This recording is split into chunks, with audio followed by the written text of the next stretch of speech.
What's up, everybody? My name is Tim, and I want to share something really cool with you today. Um, Let me tell you a little something here. We're in this world where there's a lot of craziness going on. Everyone would agree to that. And I'm coming across a lot of people that are dealing with things like chronic fatigue, chronic pain, injury, being overweight, obese, drugs, alcohol, long COVID, asthma, anxiety, and depression.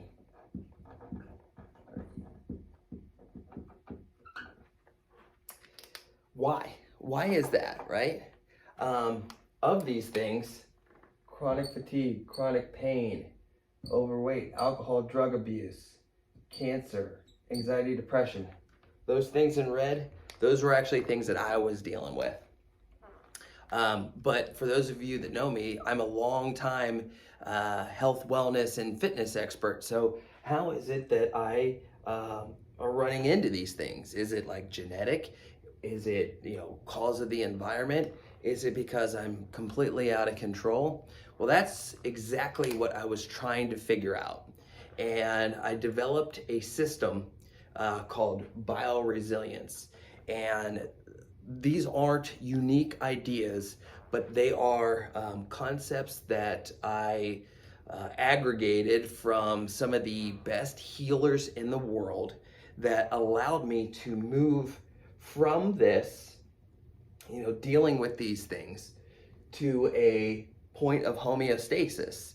And what homeostasis means is balance and being comfortable and being calm and being in a place where your body can actually grow and repair.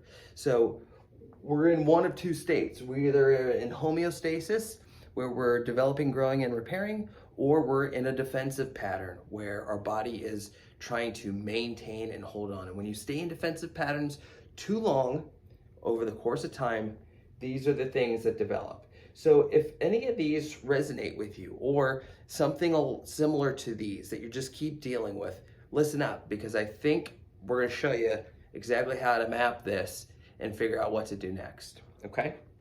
So how did we get here? Okay, how did we get here? Well, it all started a long time ago in a land far away. What happens first is we experience a stress or a trauma. This stress or trauma comes from the environment.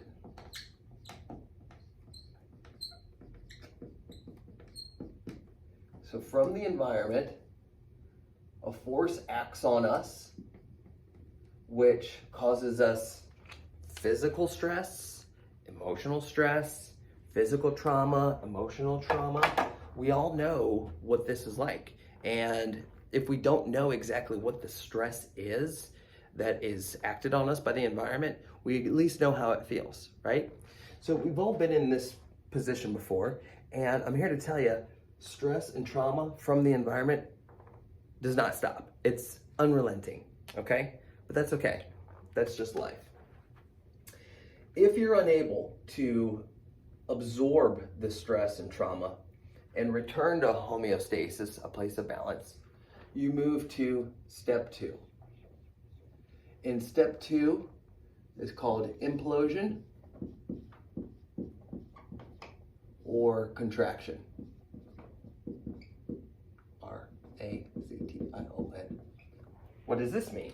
So we experience from the outside world, we experience a stress or trauma, and then what happens is the body actually goes into an implosion or contraction state, okay?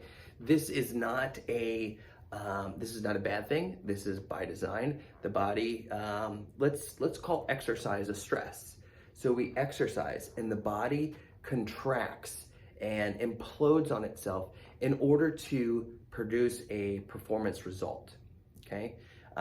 This is why when we exercise and we do weight training, the muscles contract in, and that's how you grow and expand. So we get a stress, physical or emotional.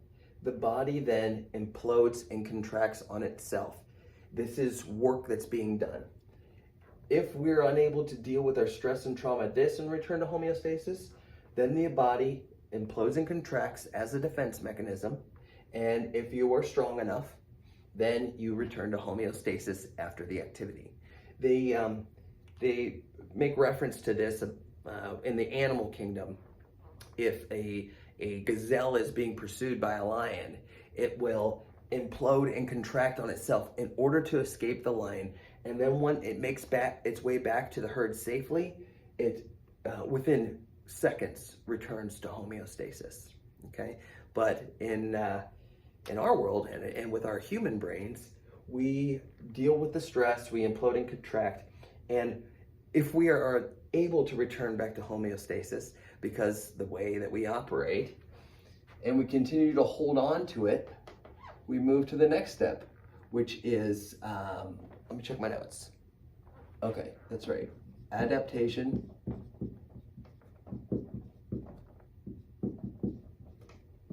or also called cheat pattern. We get the stress or trauma from the outside world, physical or emotional. The body moves into implosion and contraction states. If it's unable to move into homeostasis after that, what the body then does is create adaptations in cheat patterns. The body is designed to do two things for you. It's to do one thing. That one thing is to keep you alive. That's what the body is there to do. And there's only two things necessary to keep you alive. You need to breathe. I think we'll all agree, right? If you're not breathing, you're dead. And number two is if you're not moving, you're going to die. Okay? So the body needs to find ways to keep you breathing and keep you moving. What happens through this is adaptations are created in order to keep you moving and keep you breathing. But what happens is these adaptations happen in an improper way because of the implosion and contraction. You're in a constant state of contraction and adaptations made. Here's a good example. There are multiple ways to breathe. There are people that breathe through their chest, upper chest breathing. Upper chest breathing is by design in order for quick oxygen intake, quick performance, escape, and a defense mechanism. If you're breathing like that, you're not in homeostasis, okay? The other way you can breathe is deep diaphragmatic belly breathing. When you're in deep diaphragmatic belly breathing, you are in a state of homeostasis and you can grow and repair. The body can't be in two places at the same time. So if you're a chest breather, that means you are prepared to respond to stress immediately. If you're a belly breather, you can grow and repair. So the body, if you're a chest breather, has created an adaptation and cheat pattern for you to be a chest breather to keep you completely alert and available to assess and deal with danger, okay? But we don't want to be here all the time. We need to grow and repair, okay? If we go through and our body creates adaptation, there's another way too, through movement, believe it or not. The main muscles responsible for movement are your glutes and your psoas muscle, okay? And when the body is constantly imploding and compacting, okay, and you're unable to move back to homeostasis in a reasonable amount of time, your body will then create adaptations for movement for you. So it will, through contraction and implosion, recruit other muscles to do your hip flexion for you. So there's been times, and we've studied this, that the body is using your quads and your hamstrings in order to do hip flexion instead of your glutes and psoas. And when those muscles are doing it, if you're doing it for a long enough time, here's what happens next. You move on to adhesions or lockdown patterns, okay? So just in our last example, if you were under stress, your body goes through implosions, not able to move back to homeostasis, you will create adaptations and cheat patterns in order to breathe and move. These cheat patterns mean you're using the improper muscles to do those two things, breathe and move. Over time, your body will then create adhesions, which are tissue buildup, to lock you into that pattern, okay, in order for you to continue to breathe and move. And it's subtle, it happens over time, and most of the time you don't even know this is happening. In our example of movement, what it will do is, let's say your cheat pattern is you're using your quads and hamstrings in order to do your hip flexion for you. Well, the body will create adhesions in the hip area or in the abs to lock those down in order for you to do hip flexion using the wrong muscle groups. This is not where you want to be, okay? And this is an ingrain of your cheat patterns that you created, okay? But it doesn't stop there. After your body has created these tissue buildup in the muscle areas in order to do your breathing and moving, you will then move over here, and that is the land of pain and discomfort. When you get to this area, this is your body saying, listen, you weren't paying attention when I was putting these adhesions in place. You weren't paying attention. You didn't have the right sensitivity to your the language of the body to know that I was creating adaptations. So now I'm going to scream from the mountain and let you know that something is hurting, okay? In the world, this is the world that modern medicine deals with. Modern medicine has solutions for pain and discomfort. In this world, we also take medicine. We take antidepressants, right? Anti-anxiety medicine. We self-medicate with drugs, alcohol. Sometimes we do that with food. Sometimes we try to distract ourselves with our cell phones or anything else that will completely disconnect you from everything that's going on. This is where we get disconnected. The other thing is like ongoing medicine. You're taking the same medicine for years, okay? You know, we need modern medicine. We need modern medicine to deal with these situations, but you shouldn't rely on medicine ongoing for the rest of your life. There's a way, there's another way. Just like drugs or alcohol, if you take it for a long period of time, consistently, your body will have adverse reactions to those chemicals you're putting in your body. The medicine's the exact same, okay? So you will have adverse effects of taking chemicals long term. It's just is what it is. But from here, if we aren't able to map it all the way back and return to homeostasis from here, that, my friends, is how you get to these chronic issues.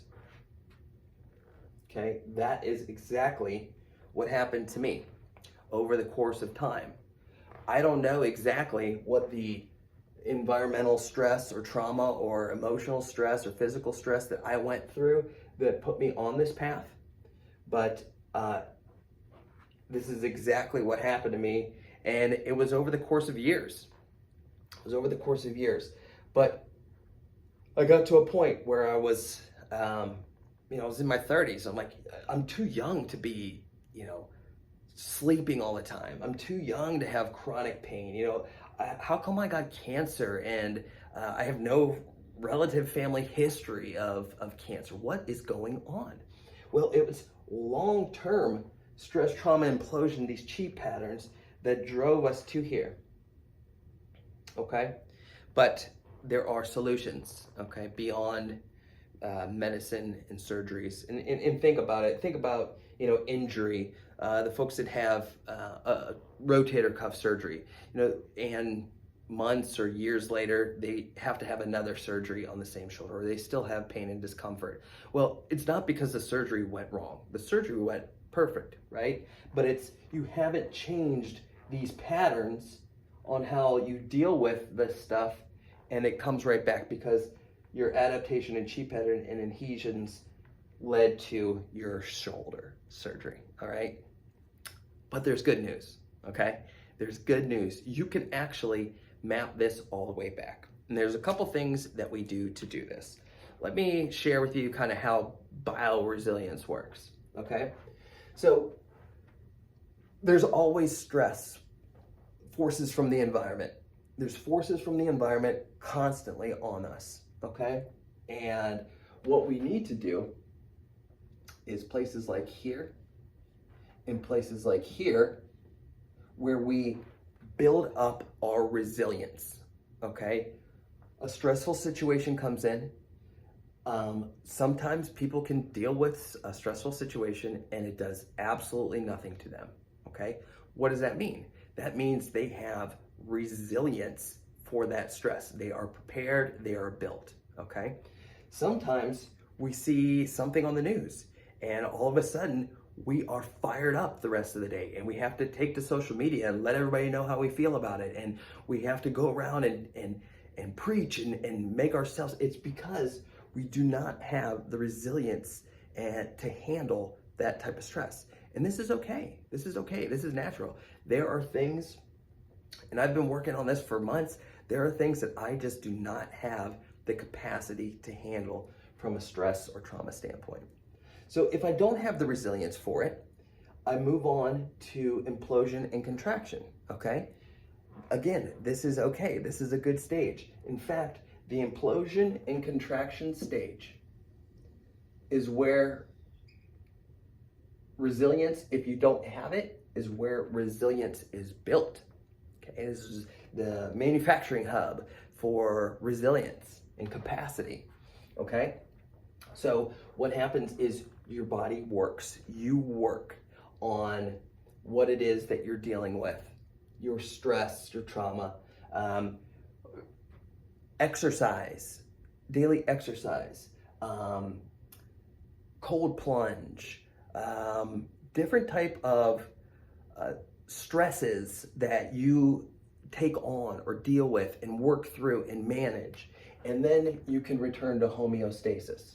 So really, homeostasis is the place where we grow and repair and where our immune systems are functioning properly and we're happy and we're creative and we're building relationships and spending quality time and doing all the fun things in life happens in homeostasis, okay?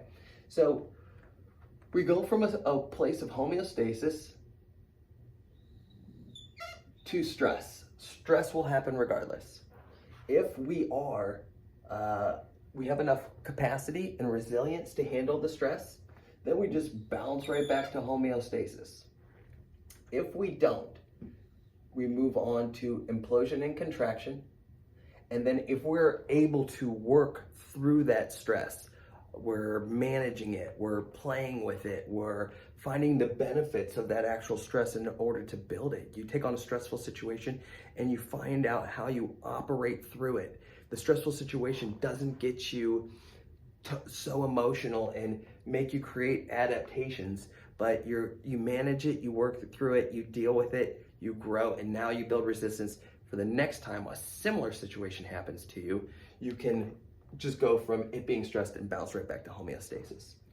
So you work through this and you can return to homeostasis here. Okay? Some of the things that build resilience, regular exercise, doing the things that you don't want to do and just doing them. Like, honestly, waking up early in the morning if you're not an early morning person, taking a cold shower, it has other benefits. That's something that will build resilience for you. Going on runs, spending time doing things other than the things that provide you like instant comfort. We're in this world of instant comfort. Like when we don't feel comfortable, we run to our cell phones, we run to grab a drink, we go to sleep. You know, we don't deal with it. But by working on these things, we actually build resilience for the next problem that comes. And you can beef yourself all the way up. So things rarely bother you. I mean, there are people out there that don't get bothered at all, okay? And it's because they built enough resilience, okay? So what happens then if you go through this implosion and contraction, you work on it, you develop it, but still it's too much for you to handle and you can't deal with it? Well, you're gonna go into this adaptation and cheat pattern. And that's okay too. This is all a process, guys. But right here and right here, this is what I call the zone of be activated.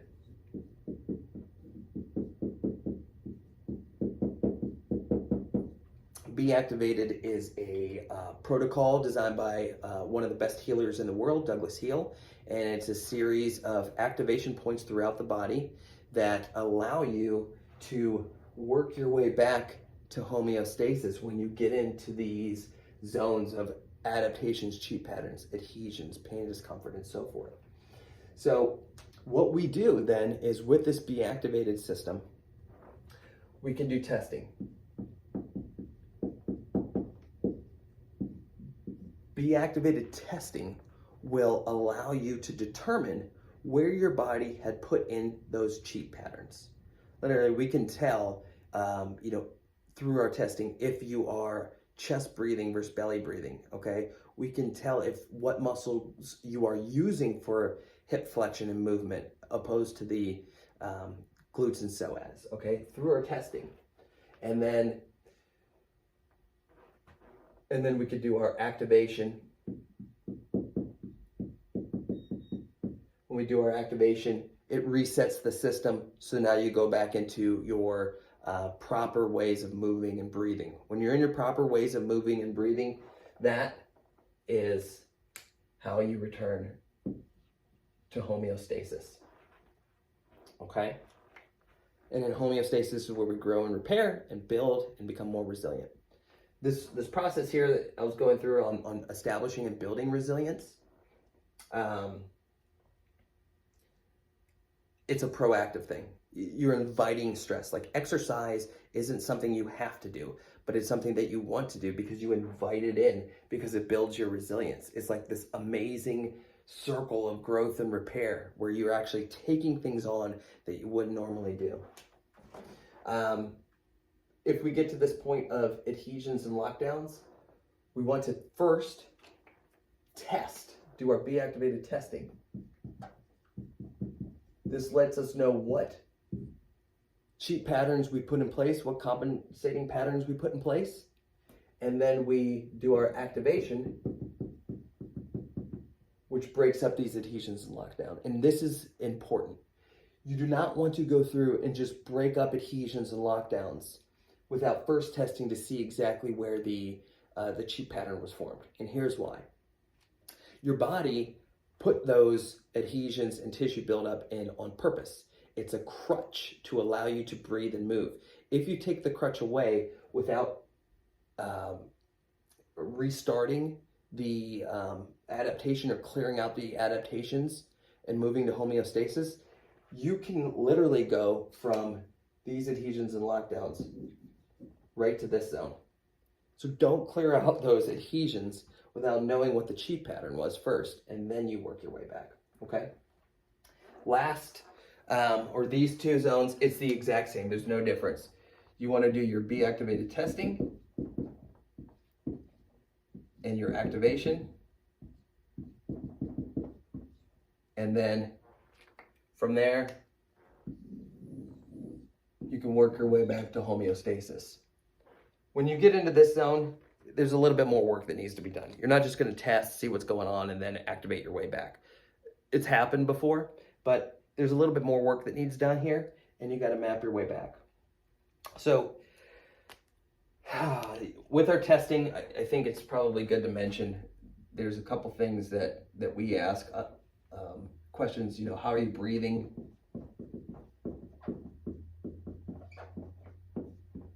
How are you moving? But then there's also several muscle tests that we do to determine what's firing, what isn't, what's doing your hip flexion for you, and what is doing your breathing for you. That's our testing. So guys, this is really what it boils down to, is here's the process. So our process, number one, where are you? A lot of things will sneak past our awareness and take you into these spots. Like literally, I knew I was dealing with chronic fatigue and had chronic pain, but I didn't know how the hell I got there. I exercised every day. What was it? I just did not have the sensitivity, awareness to know that these things were happening. So you need to find out, and this is what BioResilience teaches you, is where are you in this process? Are you in homeostasis and actively taking on stress and working through it? Or are you unable to handle this? It's easy to tell if you're in homeostasis or not. If you're dealing with pain and discomfort, obviously you're not in homeostasis, right? If you're dealing with one of these things or any other, these long-term things that you just can't kick, you're not in homeostasis, okay? So that's easy. That's the easiest thing to become sensitive and aware of. But can you tell if you're in this pattern here or starting to build up in here? A lot of times a conversation in your story of what's going on in your life will indicate where you're at, okay? But you almost have to talk it out, right? So that's kind of what I do, is we have these conversations and we figure out, okay, based on what you're telling me, this is probably where you're at. Let's do our testing and see what your cheat pattern is. And then let's do some activation to break up the adhesions and march it back to homeostasis, okay? Where are you? Build up the sensitivity to know that. Number two in our process is we activate. When you know where you're at, you run your testing to identify your cheat pattern, you break up the adhesions, unlock the cheat, move back to homeostasis. And then number three,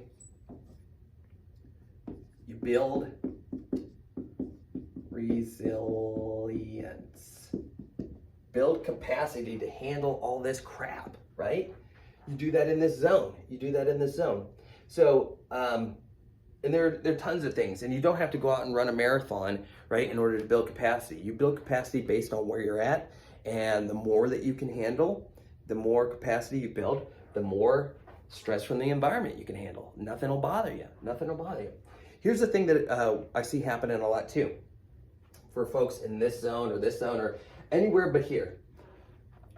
It's nearly impossible to create a long-term good habit and kick bad habits if you're not in homeostasis.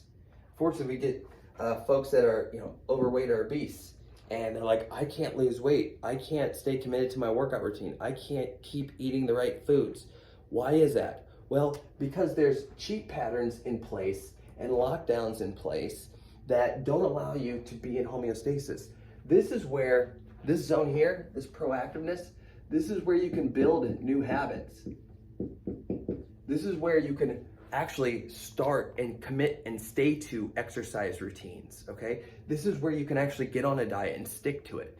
You cannot get on a diet and stick to it if you're in this zone, or dealing with this. You have to completely reset, get yourself to homeostasis first, and then you can start building good habits, exercise regularly, that sort of thing. But, too often we don't even have the sensitivity to know if we're in this zone, and we take on responsibilities and then we just can't commit to it. We, this is another good place where if you wanted to start a new job, start a business, go back to school, you'd want to be here. Otherwise, things are going to become so overwhelming that you're going to end up in this zone too. A lot of times we're in this world now where, everyone wants to help each other or help other people or give good advice or be more inclusive, and all these good things. The problem is we have nothing to give to anyone else until we are in a place where we can give. When we are in a homeostatic, fully balanced state, we can give to ourselves, build our resilience, but also we can help other people from that point. If you're trying to help other people and you're in cheat patterns, you're going to screw them up. So you got to take care of yourself first. Make sure that you are unstoppable. You are in a state of homeostasis. You are working on building your resilience. And then you can actually show them what you did, right? Map your way back. How do you map your way back from this stuff? A lot of times we think that we can map our way back by medicating, right?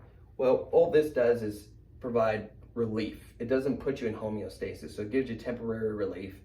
And then, if you stop this and you didn't find the root cause of whatever it is that you're dealing with, your cheat pattern is your root cause, then you're just gonna go back. So this is awesome, guys. And this, it worked for me. It's worked for hundreds of others that I know work within the Be Activated community and their clients. And I guess the one thing that we're adding to Be Activated is, how do we build resilience? How do we stay in this zone? What are the things that we can do to become more resilient, okay? So listen, hit me up if you have questions. If you're dealing with any of these, if you're in this zone here, if you're not sure what zone you're in, let me know. We'll map it through, and it's all based on your story. Everyone's different and unique. People have different cheat patterns and different root causes, and we can fix it, okay? We fix it by mapping it back, returning you back to baseline. The body does all the work. We just facilitate it. All right, I hope you enjoyed this. Please let me know if you have questions.